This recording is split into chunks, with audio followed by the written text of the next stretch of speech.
arrête. Le problème, Tu viens de quoi? Ah, si elle vient de me casser la tête, elle a vu que Nasser, c'est bon, le mec, il est réel.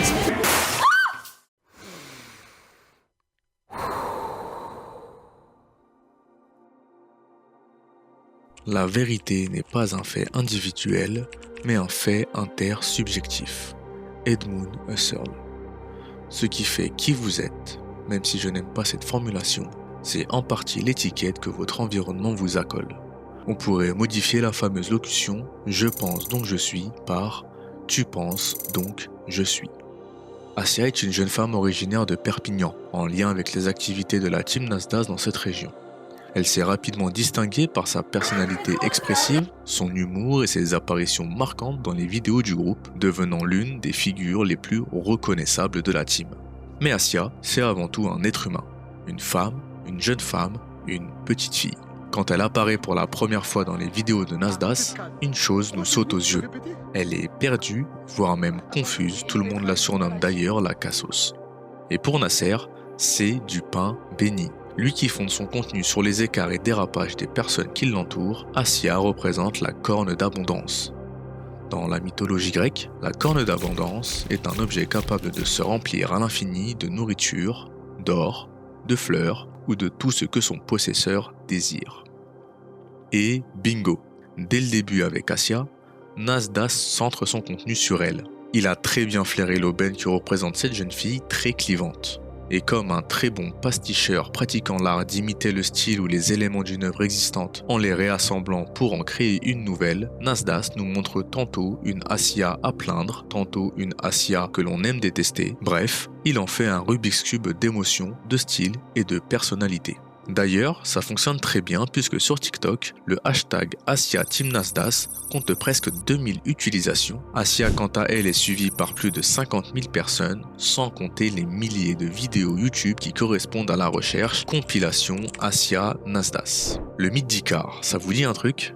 C'est l'histoire d'un gars, fils d'un inventeur, qui s'est fait des ailes emplumées en cire pour s'envoler loin d'un labyrinthe. Son père lui avait dit « Ne vole pas trop bas, sinon tes ailes vont se mouiller. » Et surtout, pas trop près du soleil, sinon la cire fond. Mais voilà, enjaillé par la liberté, Icare s'est envolé trop haut, la cire a fondu et il a fait une chute directe dans la mer où il se noie. Comme Icare, Assia semble voler entre deux extrêmes.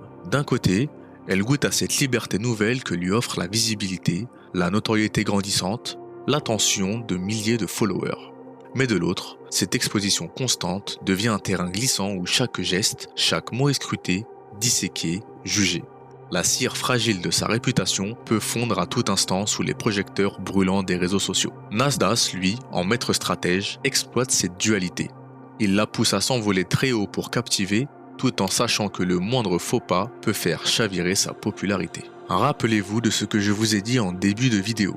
Tu penses, donc je suis.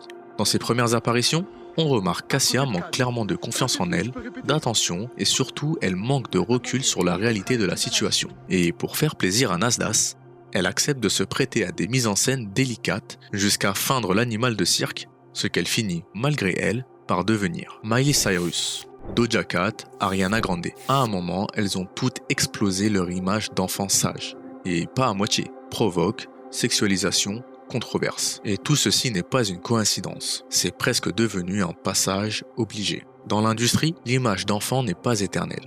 Elle est consommée, puis jetée. Et pour passer à l'étape suivante, il faut choquer, casser, détruire ce que tu étais. C'est en quelque sorte un rite de passage. Comme dans les mythes anciens, où l'enfant doit mourir symboliquement pour que l'adulte prenne place. Par exemple, dans la tradition égyptienne, Horus ne devient roi qu'après avoir vengé son père. C'est ce que le public attend et ce n'est pas une transition douce.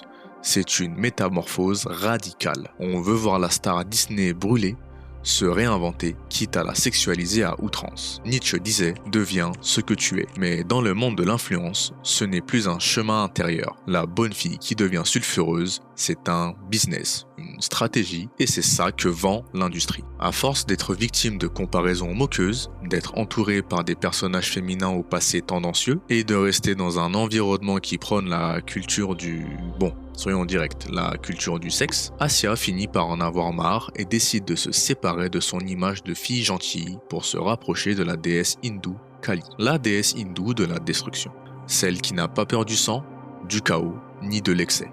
Kali n'essaie pas de plaire, elle ne se justifie pas, elle détruit pour mieux révéler. Au départ, elle était une jeune femme perdue, fragile, maladroite. Mais elle n'a jamais vraiment eu le choix. Pour exister, il a fallu qu'elle endosse l'image que la foule attendait d'elle. Elle a fait le voyage inverse, de la douceur à la provocation, de l'innocence à l'excès. Elle s'est mise sous le feu des projecteurs, a changé son corps, posé des facettes, exposé ses histoires de sexe et assumé publiquement des dérapages qu'on lui reproche aujourd'hui sans retenue. Elle est devenue celle qui choque, divise, fascine autant qu'elle répugne.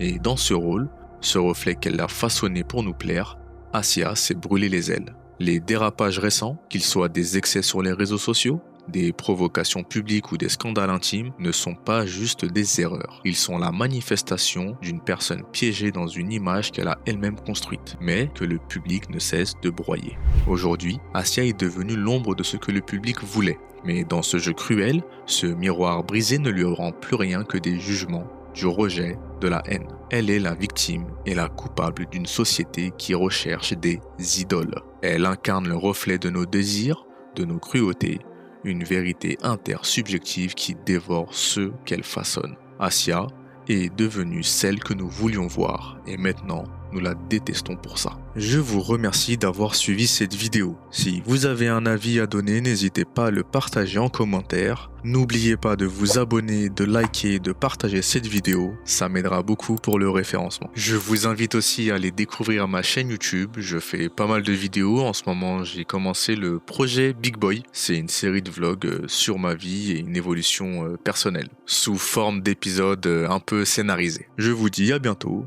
C'était Jacob.